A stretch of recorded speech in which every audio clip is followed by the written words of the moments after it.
Assalamu alaikum wa rahmatullahi wa barakatuh. Pour le tronc commun scientifique, flux de la matière et de l'énergie dans l'écosystème, première partie. La deuxième partie, Inch'Allah, ça sera pour les pyramides de la biomasse et de l'énergie. Activité 1, la capture, l'emmagasinage, la circulation de l'énergie dans l'écosystème.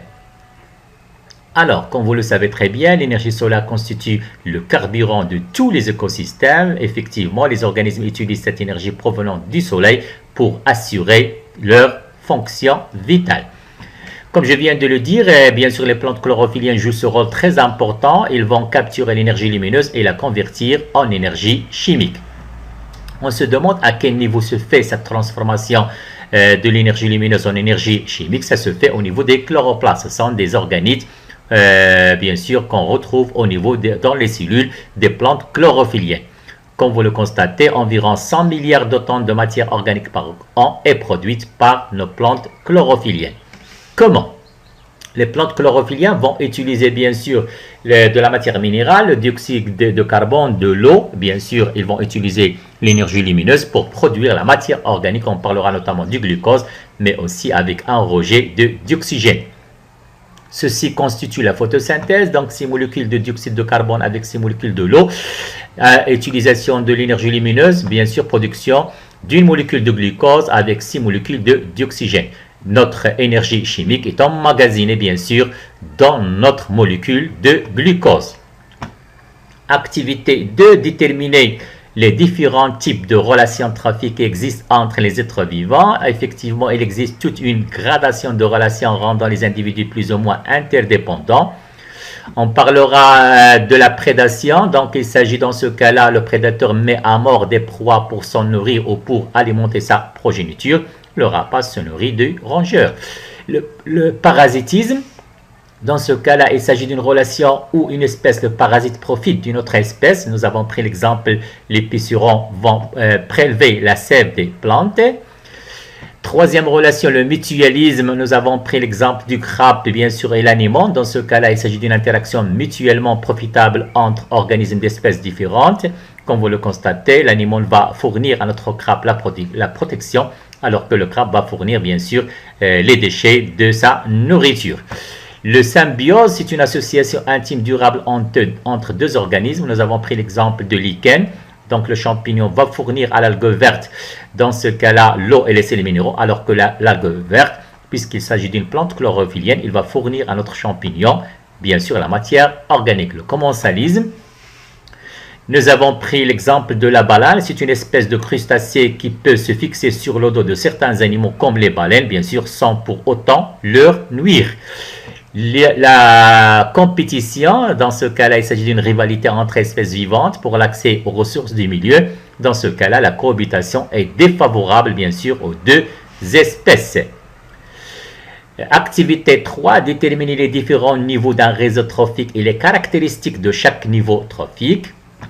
Nous avons pris comme exemple cet écosystème. Donc, premier niveau, ça sera bien sûr les plantes chlorophylliennes. Donc, comme vous le constatez, ils vont constituer ce qu'on appelle les producteurs, puisqu'ils produisent la matière organique à partir de la matière minérale. Ils seront mangés par le hanneton qui va constituer dans ce cas-là consommateur premier ordre. Lui, le hanneton sera mangé bien sûr par le merle qui va constituer consommateur deuxième ordre. Et bien sûr, le merle sera mangé par le renard qui va constituer bien sûr le consommateur troisième ordre. On a obtenu une chaîne alimentaire. Le premier maillon est toujours les plantes vertes. Un autre exemple de chaîne alimentaire, donc l'herbe sera mangée par le criquet sera mangé par la mésurène sera mangée par notre hibou. On a obtenu une deuxième chaîne alimentaire. Troisième chaîne alimentaire, l'herbe sera mangée par le lapin sera mangé par le renard, mais le lapin peut être mangé aussi par le hibou. Comme vous le constatez, dans cet écosystème, les chaînes alimentaires se croisent entre elles. Ils vont constituer ce qu'on appelle un réseau trophique. Premier niveau, toujours bien sûr les producteurs, on parle des plantes chlorophylliennes. Deuxième niveau, consommateur premier ordre. Troisième niveau, consommateur deuxième ordre. Et quatrième niveau, consommateur troisième ordre. Comme je viens de le dire, l'énergie solaire ou chimique, bien sûr, nous avons dans ce cas-là des organismes photosynthétiques ou chimio-synthétiques qui vont constituer les producteurs. Deuxième niveau, bien sûr, de notre Réseau trophique, ce sont les consommateurs primaires, bien sûr, on parle des herbivores. Troisième niveau, les consommateurs secondaires, carnivores premier ordre. Et bien sûr, quatrième niveau, les consommateurs tertiaires, ce sont des carnivores du deuxième ordre.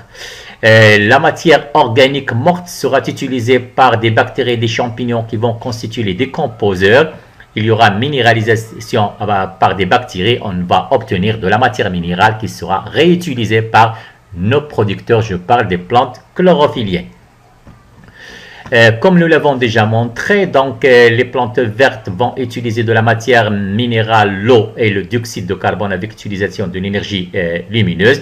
On parle dans ce cas des producteurs primaires, alors que les consommateurs premier ordre, consommateurs deuxième ordre, ils vont constituer ce qu'on appelle des producteurs secondaires, les débris, les restes d'êtres vivants, cadavres, etc. Ils seront utilisés par des micro-organismes, bien sûr. Ce sont les décomposeurs, bien sûr. Ils vont décomposer la matière organique en matière minérale. Dans ce cas-là, bien sûr, on va obtenir bien sûr de la matière minérale qui sera réutilisée par nos plantes chlorophylliennes. On a obtenu, comme vous le constatez, un cycle de la matière. On se demande que veut dire la productivité primaire. Dans ce cas-là, un premier cas PPP, c'est-à-dire la productivité primaire brute. C'est la quantité totale d'énergie lumineuse que les plantes transforment en énergie chimique correspondante. Dans ce cas-là, on parle de la photosynthèse.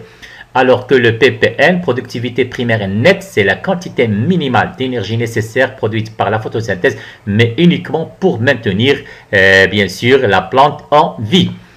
Le cas de la productivité secondaire, dans ce cas-là, il s'agit de la production de molécules organiques par les consommateurs, taux auquel les consommateurs vont convertir l'énergie chimique de leur nourriture en biomasse. On va prendre un exemple comme vous l'avez constaté. Donc l'énergie lumineuse sera utilisée par les plantes chlorophylliennes, comme je l'ai déjà dit. Donc les plantes chlorophylliennes vont convertir l'énergie lumineuse en énergie chimique. Pour bien sûr, ils vont produire la matière organique. Donc notre criquet va se nourrir de l'herbe. Notre grenouille va manger, bien sûr, le criquet sera mangé par notre grenouille. Notre grenouille sera mangée par le serpent et le serpent sera mangé par notre rapace. On a obtenu, bien sûr, une chaîne alimentaire. Le premier maillon, ce sont les producteurs, les plantes chlorophylliennes. Deuxième maillon, bien sûr, consommateur premier ordre, consommateur deuxième ordre, consommateur troisième ordre et enfin, consommateur quatrième ordre. Comme je viens de le dire, bien sûr, l'herbe sera mangée par le criquet, donc le criquet va produire la matière organique à partir de la matière organique de l'herbe. Donc on parle de transfert de la matière organique de l'herbe vers, bien sûr, le corps du criquet. Alors que, bien sûr, la grenouille va produire sa matière organique à partir de la matière organique du criquet. Comme vous le constatez, il y a un transfert de la matière organique d'un maillon de la chaîne alimentaire vers le maillon suivant. Le serpent, dans ce cas-là, va produire sa matière organique à partir de la matière organique de la grenouille. Et bien sûr, pour le cas du rapace, il va produire sa matière organique à partir de la matière organique de notre serpent. Comme vous l'avez constaté, il y a un transfert de la matière organique d'un maillon de la chaîne alimentaire au maillon suivant. Merci.